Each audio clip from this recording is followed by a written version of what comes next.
Mahal dan tingginya harga beras di pasaran hingga mencapai Rp15.000 per liternya yang sebelumnya Rp11.000. Perum Bulog Dramaga melalui rekanan distributor beras dan guna menstabilkan harga beras tersebut. Beras merek stabilisasi pasokan dan harga pangan SPHP dari Bulog Dramaga dipasok ke setiap toko beras yang tersebar di Kabupaten Bogor.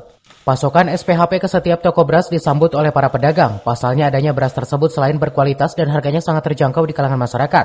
SPHP dijual dengan harga Rp10.900 per kilogram. Hal ini terlihat di dua toko beras di Ciampea, diantaranya toko beras Wiraputra II dan Ratu di Pasar Ciampea Baru.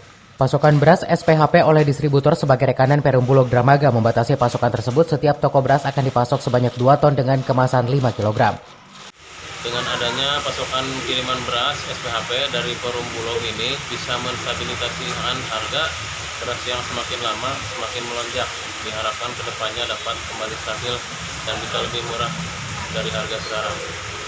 Terima kasih kepada Gudang Bulog Dramaga, Cabang Bogor dan Bapanas yang sudah menyalurkan bantuan beras SPHP dengan harga murah kepada kami selaku pedagang beras eceran pasar. Saya pedagang pasar Ciampea Baru.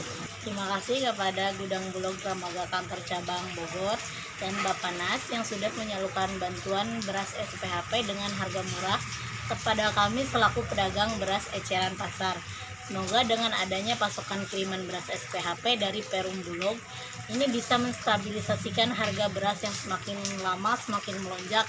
Diharapkan kedepannya dapat kembali stabil dan bisa murah dari harga sekarang.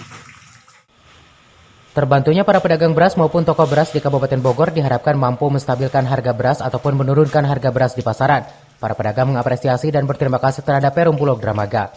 Dari Dramaga, Kabupaten Bogor, Iman Abdurrahman melaporkan.